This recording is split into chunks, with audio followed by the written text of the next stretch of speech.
Hello everyone, and today I'm doing something a little bit different. I'm doing a review of the Dell Inspiron 113162, which is Dell's current little miniature laptop. It's not the model that folds back on itself, it's just kind of a standard laptop model. I guess you would kind of almost throw it in with the idea of perhaps being an Ultrabook, except it's nowhere near that powerful. It's really just kind of a kick around laptop to take as you go, maybe more like Microsoft's competitor to a Chromebook.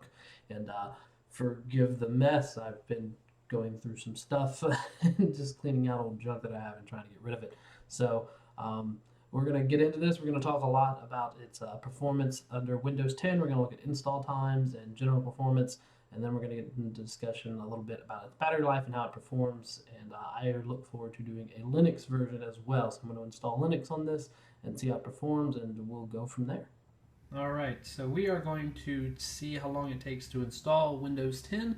I'm using a pretty crude method here. I'm just going to click the next button and get this thing started, and I'm going to start the timer on this phone.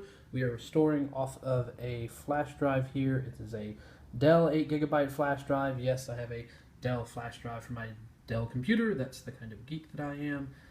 Focus is pretty poor. Okay, there we go. So we're in focus, and we're going to get this started here. And tap our start button. And that's it. We are off to the races, and we'll see how long this takes. Okay, so we are through the initial setup and install process. We're going to finish the actual setup and get us to the desktop now. We're at the 22-minute mark on Windows 10. And here we are. We have finally gotten started. And we're stopping this here. So 27.5 minutes roughly, maybe just a few seconds more than that, but I did the express settings for Windows 10. I did not set up Cortana, and I did not set up a PIN. I signed in with my Microsoft account, so I didn't have to take any additional steps in getting us to this screen. So roughly half an hour to do a completely clean Windows 10 install here. This is not the Dell image. This is the Microsoft image off of their website using the media creation tool. So it doesn't come with any additional software beyond what Microsoft gives us. Some of it you may consider for yourself to really not be worth it.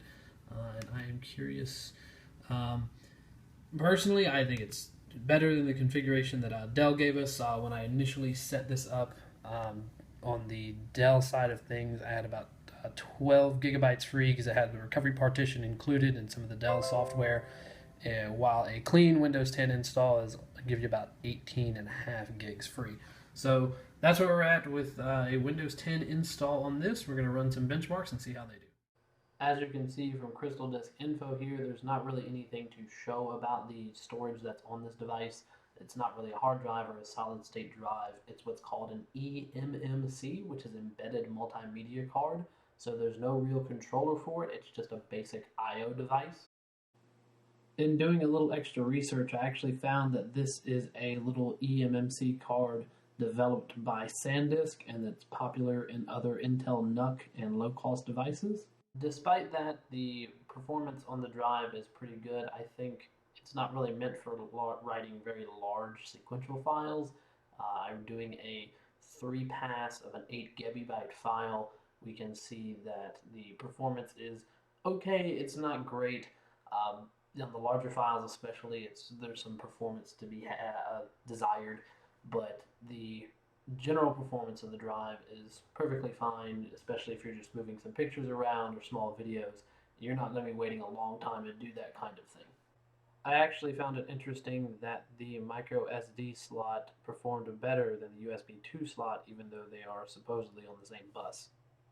For the CPU benchmark, I did Geekbench 3 just to kind of give us a point of reference for CPU performance. I didn't bother doing any kind of gaming performance on this because this is simply just not a gaming computer in any way, shape, or form. So if you want to get it for Minecraft or something else that's low intensity, that's probably not the best decision. There's other low-cost computers that'll do that better for you, I think.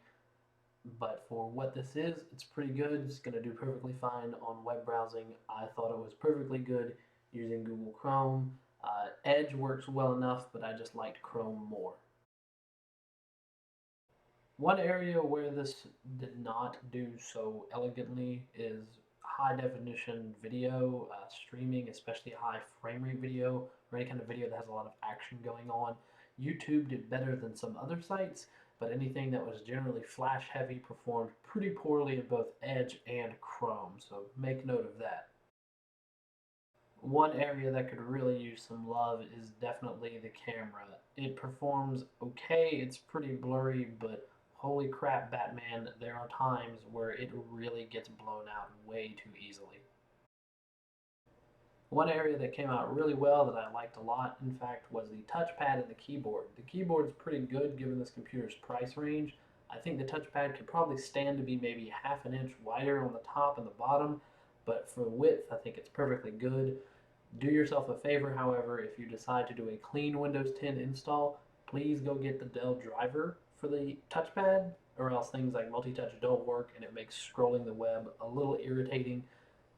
But it otherwise is a very responsive touchpad, and it has a nice click, nice firm click to it. For the speakers, they are, well, they're little 1 watt speakers, so there's not much to them. I probably would guess that each one gets about as loud as an iPhone speaker does, but since there's 2 of them, you're going to get more noise, but don't go looking for any kind of bass. Another area where I would give kudos to Dell for this system is on the battery life. I was originally going to go with and just kind of do a generic rundown test where I set the screen brightness to a certain amount and then put a video on loop for 10 hours and see how long it lasted. But the reality is, not very many people do that. So I did that till the battery was about 4 hours in, so it had about 57% battery life left. At that point, I just said, forget it, scrapped the whole idea, charged the battery back to 100%, and then started using the battery in a way which was completely typical for how I would use it. Internet searches or watching video online, what have you. And it got about 6 hours and 41 minutes when the battery shut down at 5% automatically, or the system shut down at 5% battery automatically. So there you have my review of the Dell Inspiron 113162. I think I'm going to hang on to this laptop. I'm definitely taking it with me to Texas here in a couple weeks. But as to whether or not I'm going to use it predominantly using Linux or whether I'm going to predominantly using Windows 10, we're going to take a look and find out. I think I'm going to go with Lubuntu since that's a low power version of Linux and see if that doesn't help with the performance of the system a little bit since it's just really basically meant to be a web browsing computer and fewer resources is better, but we'll see how things go and hopefully you'll check out that video. Thanks for watching this one. Bye now.